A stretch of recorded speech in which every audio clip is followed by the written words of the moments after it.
Hello students. आज की इस वीडियो में हम क्लास 10th का इंग्लिश का एक सैम्पल पेपर पढ़ेंगे कि किस तरह का जो पैटर्न है अब की बार वो क्वेश्चन पेपर का किस तरीके से पूछा जाएगा। क्योंकि आपको पता है पिछले 1-2 साल में तो जो आपके एग्ज़ाम थे एक बार तो कंडक्ट ही नहीं हुए थे और पिछली बार जो पैटर्न था वो बहुत ज़्यादा आसान दिया गया था और मैक्सिमम ऑब्जेक्टिव टाइप क्वेश्चंस यानी 80 का अगर कंप्लीट आपका पेपर था तो उसमें से 40 जो मार्क्स का था वो ऑब्जेक्टिव था। लेकिन अब सारी सिचुएशंस सही हैं तो पीछे वाला पैटर्न नहीं आएगा। ये एक सैम्पल पेपर है। आपका जो बोर्ड का पेपर होगा वो बिल्कुल सेम इसी तरह का होगा। तो सभी बच्चे ध्यान से इसको लर्न करें और इसके अकॉर्डिंग ही अपनी तैयारी को आगे बढ़ाएं। ये सीट दे रखी है, आपको पता है फ्रंट पेज पे जो चीज़ें लिखी हुई होती हैं वो लिख रखी हैं कि सबसे पहले ये इंश्योर कर लें कि सारे जो क्वेश्चंस हैं वो 12 हैं और या फिर कटिंग वगैरह ना करें। इस तरीके की बातें जो है इसमें बताई जाती हैं। सीरियल नंबर और अपना यानी कि जो आपका जो 10th क्लास है उसमें कोड आते हैं ABCD, तो अपना कोड भी लिखना है जो आपकी आंसर शीट होगी उसमें। क्वेश्चन के पेपर के ऊपर भी जो है अपना रोल नंबर उतार लेना होता है। कोड तो यहाँ पे दिया हुआ मिलेगा जो आपकी आंसर शीट है, ये चीज़ भी और ये अपना रोल नंबर वगैरह भी ये सारी फॉर्मेलिटीज़ उसमें भरनी पड़ती हैं। वो आपको आंसर शीट मिलेगी तब पता चल जाता है, कोई खास बात नहीं है। This question paper is divided into 4 sections. 4 section में डिवाइड होगा। ए A B C D में। ऑल क्वेश्चंस आर कंपल्सरी, सारे कंपल्सरी हैं। Attempt all the parts of A question together. अच्छा तो ये होगा कि सारे पार्ट्स आपको एक ही बार अगर एक ही जगह पे आप उनको अटेम्प्ट कर दें, जैसे ए पार्ट उठाया सारे पार्ट एक जगह पे, बी पार्ट के सारे एक जगह पे, ऐसे नहीं कि एक बार ए कर रहे हो इसके 2 पार्ट्स कर दिए आपने यहाँ पर, उसके बाद जब डी सेक्शन में गए तो इसके बचे हुए 2 पार्ट्स बाद में अटेम्प्ट किए। अच्छा यही होता है। वैसे तो जो हमें आता है उसके अकॉर्डिंग हम लिख सकते हैं, लेकिन बेस्ट यही माना जाता है कि आप जो पार्ट हैं उनके अकॉर्डिंग ही उसके सारे जो क्वेश्चंस हैं वो अटेम्प्ट करें। Stick to the word limit wherever prescribed. जो भी शब्दों की लिमिट दे रखी है, जैसे कई बार आ जाता है 50 शब्दों में, 100 शब्दों में, 150 शब्दों में, तो उस तरीके से आपको वो लिमिट भी क्रॉस नहीं करनी है। 2-4 वर्ड्स आगे पीछे हो जाते हैं, वो कोई खास बात नहीं होती। सेक्शन ए में आपका अनसीन कम्प्रीहेंशन आएगा। जो ये नंबर होते हैं इनको आप वैसे तो थोड़ी सी समझ से हम इन अनसीन पैसेज के जो क्वेश्चंस होते हैं उनको हम अटेम्प्ट कर पाते हैं। और ये जो 10 नंबर 3 दिए गए हैं आपको इसमें से, और उनमें से read the given passage and answer the questions that follow, do any two.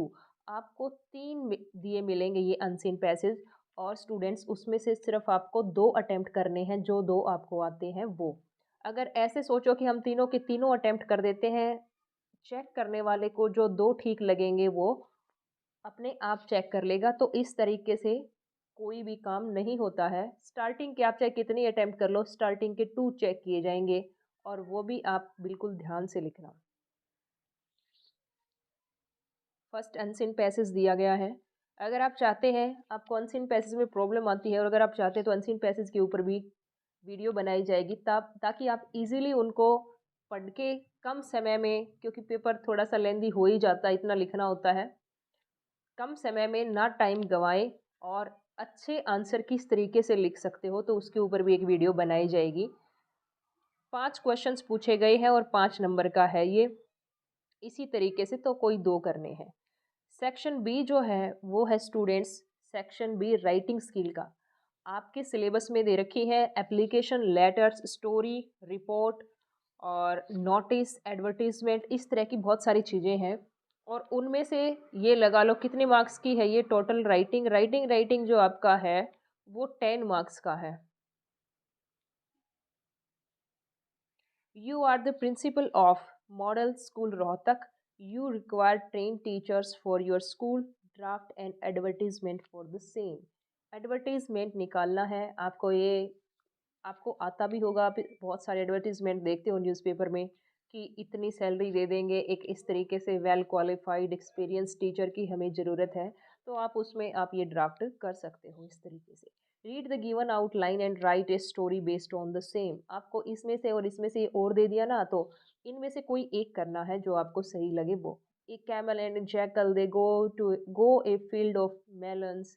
इस तरीके की कुछ स्टोरीज दे रखी है, हमें आउटलाइन दी जाएगी, थोड़ी सी रूपरेखा दी जाएगी और उसका यूज़ करते हुए हमें खुद ये पूरी स्टोरी को कंप्लीट करना है।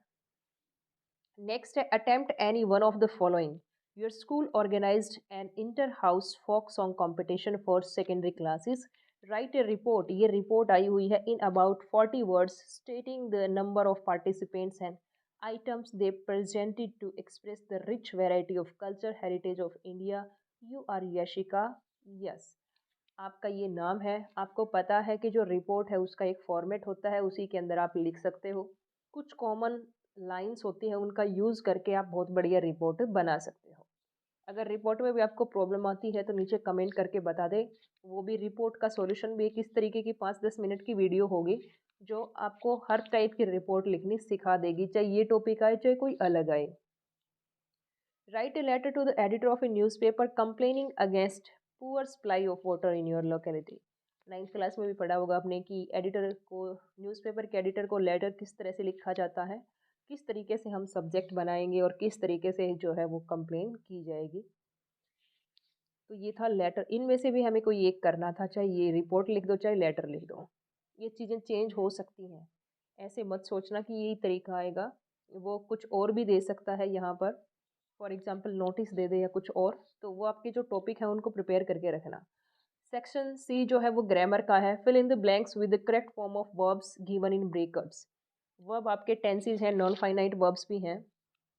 You watch TV since morning, कौन सा टेंस है ये? Present perfect continuous. तो has been, sorry, you have been watching TV since morning. Snake not eat dead rats. जो डेड रेट्स होते हैं उनको जो है स्नेक है वो नहीं खाता है। तो इसमें हम कौन सी लगाएंगे? सिंपल प्रेजेंट में बनेगा snake does not eat dead rates. I the lunch.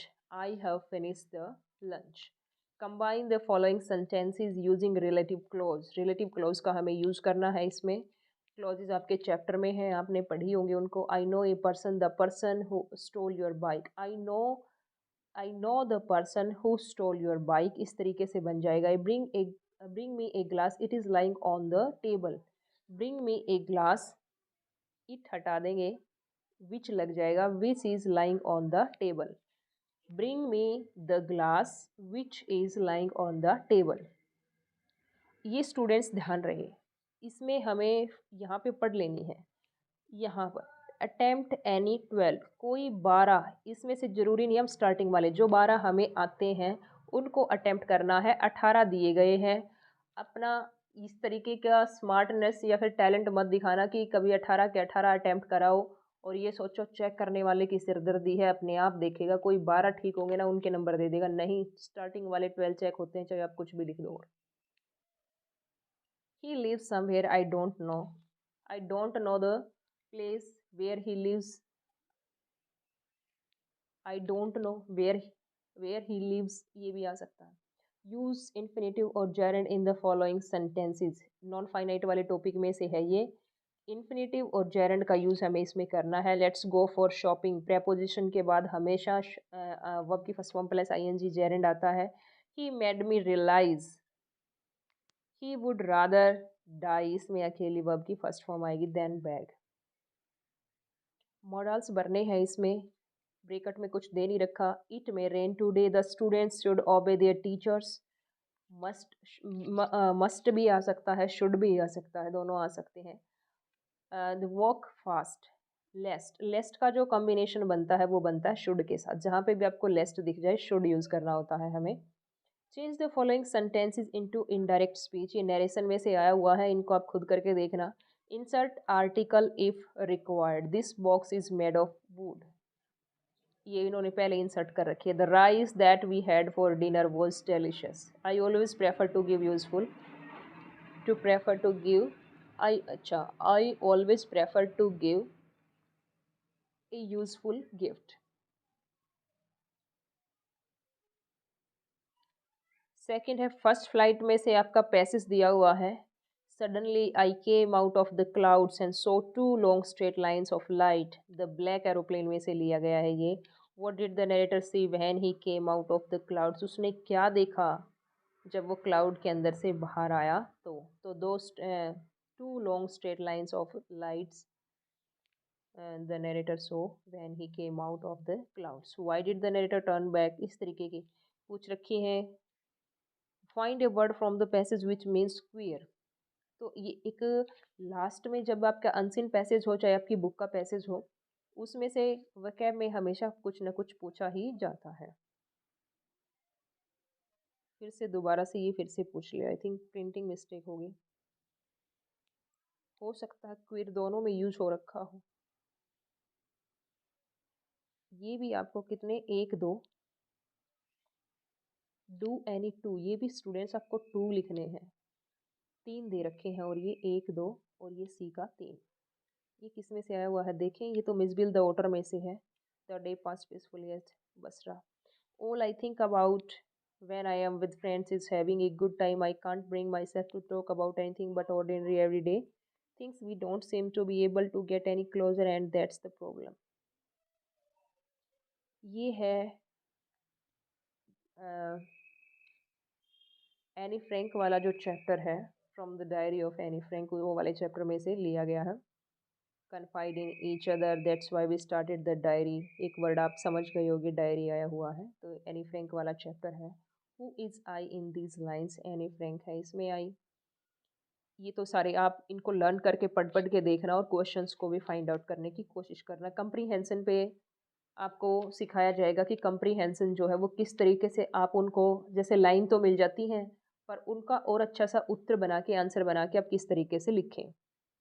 Answer in about 100 words. ये लॉन्ग क्वेश्चन है और ये ध्यान रहे कि फर्स्ट जो फ्लाइट है आपकी 10 नंबर के तो पैसेज आए हैं उसमें, और 5 नंबर का ये आगे 15 हो गए, और इसी में से देखो 6 नंबर का ये है 15 और 6 टोटल 21 नंबर की है ये आपकी. फर्स्ट जो क्वेश्चन दे रखा है, why did Lencho write a letter to God, did he get any help, if yes by whom. वो समरी जो है उसकी ये लेटर टू गॉड की वो बिल्कुल फिट बैठेगी. Give a brief character sketch of Wanda Petronski. इन दोनों में से और दे दिया जाता है तो ऊपर वाला लिख दो चाहे नीचे वाला. Answer any 3. 5 पूछे गए हैं स्टूडेंट्स क्वेश्चन नंबर 7 में से, और कोई हमें 3 लिखने हैं, और एक क्वेश्चन का जो है 2 नंबर है. ये आसान है. What did the postmaster do as not to shake Lencho's faith in God. उसने उसकी हेल्प कर दी थी. What do the military generals do, how has their attitude change and why. Nelson Mandela वाला चैप्टर है long walk to freedom, उसमें से है ये. क्वेश्चन नंबर 3 का है, why didn't Maddie ask Peggy to stop teasing Wanda, what was she afraid of. Wanda Petronas की the 100 races में से. वो डू यू नो अबाउट कबाई, who use to wear it. कबाई वाला जो चैप्टर है वो समझ गए होगे आप कौन सा चैप्टर का जिक्र इसमें किया जा रहा है. बेकर फ्रॉम गोवा वाला चैप्टर है, उसमें बताया है कि जो पोर्टुगीज़ जब डेज थे हमारे वहाँ पे किस तरीके से जो बेकिंग का काम किया जाता था, और एक ड्रेस थी कबाई बोलते हैं उसको. Why does another, why does author go to Basra. Another नहीं, ऑथर है ये. Author go to, how long does he wait there and why. कितने लंबे समय तक उसने वहाँ पे वेट किया और क्यों. फिर स्टूडेंट्स बात आती है, ध्यान रहे सभी को, 21 नंबर की हो गई है आपकी फर्स्ट फ्लाइट वाले जो चैप्टर्स हैं वो.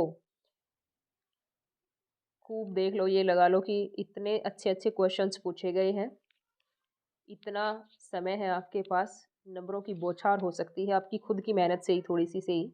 Read the extract given below and answer the question that follow. Do any one. 2 stanza दे रखे हैं पोएम में से एक लिखना है. He hears the last voice at night.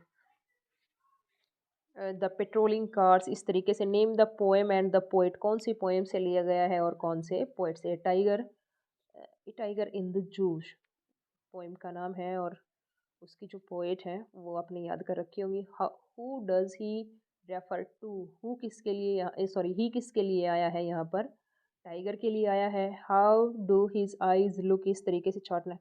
Don't bite your nails Amanda. Amanda वाली जो पोएम है उसमें से लिया गया है ये वाला जो क्वेश्चन, ये वाला जो स्टेंजा है वो. Name the poem and poet. आप सभी को एक बात याद रखनी चाहिए कि जितने भी एक इम्पॉर्टेंट क्वेश्चंस पे वीडियो बना रखी है 10th क्लास में, जो 10th क्लास के जो एग्ज़ाम होंगे 2023 वाले, उनको पॉसिबिलिटी ज़्यादा होती है कि ये क्वेश्चंस हैं. अगर आपने वो वीडियो नहीं देखी तो उसको ज़रूर देखना. उसमें सारे जो इम्पोर्टेंट क्वेश्चंस हैं वो बता रखे हैं, उनको प्रिपेयर करना, लर्न करना, लिख लिख के देखना ताकि आपकी तैयारी अच्छी हो जाए। और एक बात ध्यान ध्यान देने की है, जितने भी पोएम आप प्रिपेयर करो 7-8 बात बन जाएगी इतनी से ही। और उसमें उनके पोएट के नाम और उन पोएम के नाम इतने बढ़िया तरीके से याद हो कि कोई भी स्पेलिंग की मिस्टेक ना हो। आंसर इन 50-60 वर्ड्स पोएम में से ही आया हुआ है। पोएम देखते हम कितने नंबर की है ये। 5 नंबर का दिया गया है ये। एक सेकंड। 5 नंबर का तो स्टैंजा दिया गया है। 5 नंबर का लॉन्ग क्वेश्चन है। What is the central idea of the poem animals? What is the theme of the poem the ball poem? तो 5-5 10 हो गए और बहुत छोटे छोटे क्वेश्चंस भी आए हुए हैं पोएम में से। और 4 नंबर के ये हो गए। टोटल जो पोइट्री है, अगर आप 7-8 पोएम याद कर लेते तो 14 मार्क्स बन जाते हैं यहीं पर। और answer in 30 do any any 2 लिखने हैं। 2 2 4 5 पूछे गए हैं, कोई 2 लिखने हैं आपको। डस्ट ऑफ स्नो का main idea. What could Amanda do if she were a mermaid? अगर वो जल परी होती तो वो क्या करती? Mention 3 things that human do and animals don't. How will the world end twice? How does the poet describe the bear in how to tell wild animals? Bear को किस तरीके से जो भालू उसको बताया गया है इसमें। सी सेक्शन सप्लीमेंट्री रीडर का है। आंसर इन अबाउट 100 वर्ड्स, 100 शब्दों में हमें बतानी है ये। 5 नंबर का एक यानी कि लॉन्ग क्वेश्चन पूछा गया है। Give a brief character sketch of the thief in Ruskin bones the thief story. Character sketch बताना है, द थीफ स्टोरी है उसमें से। थीफ कौन होता है उसकी। Why did Fowler want to meet Ozebel? Why was he disillusioned in the beginning? What happens in the end? Summary जो चैप्टर है द मिडनाइट विजिटर, उसकी समरी आ गई है। ये लगा लो उसमें कंप्लीट 5 नंबर में। Answer any for the following question in about 30-40 words. हमें 4 क्वेश्चंस का आंसर देना है और हमसे पूछे कितने गए हैं? 2 2 4 6 पूछे गए हैं। 4 क्वेश्चन का आंसर फर्स्ट है what happen when Ausable entered his hotel room? क्या घटित हुआ? उसने देखा था कि बीच में मैक्स जो है वो पिस्टल लिए खड़ा है। How would you assess Griffin as a scientist? कि क्या मानोगे साइंटिस्ट के तौर पे, किस तरीके से आप उसका जो असेसमेंट है वो करोगे, मूल्यांकन करोगे, आकलन करोगे उसका। Why does Horace Denby still every year? इतने बढ़िया क्वेश्चंस दे रखे, क्यों चुराता था वो हर साल कोई ना कोई एक सेब, क्यों चोरी करता था। What was someone expected to bring to Ausable's room? क्या एक्सपेक्टेशंस की जाती थी कि ओजाबेल के रूम में क्या आने वाली थी, वो आपको पता है। वो इम्पोर्टेंट कुछ कागज़ थे। Why was the thief grateful to Anil? Thief story में से जो थीफ है वो ग्रेटफुल क्यों है अनिल के लिए। Who is the real culprit in the story? Question of trust. इतने बढ़िया क्वेश्चन इसमें पूछे गए हैं। तो ये था स्टूडेंट्स आपका इंग्लिश का क्वेश्चन पेपर। सैम्पल पेपर है ये, इसी के आधार पे, इसी पैटर्न के आधार पे आपका जो बोर्ड का क्वेश्चन पेपर होगा वो आएगा। ऑल द बेस्ट, तैयारी करो। 27 फरवरी से आपके जो है एग्ज़ाम है वो शुरू हैं। आपको जो भी जिस भी टॉपिक पे वीडियो चाहिए आप उसको कमेंट सेक्शन में लिख सकते हो। 2-3 दिन के अंदर अंदर उस पर वीडियो बना दी जाएगी, पर प्लीज़ टाइम से ही कहा करो ताकि एकदम से जल्दबाजी ना करनी पड़े। फिर कभी टाइम भी नहीं मिलता, तो जो भी टॉपिक्स आपको क्लियर नहीं है या फिर सोच चाहते हो कि मैम इजी लैंग्वेज में बना दे, तो कमेंट में ज़रूर लिखना।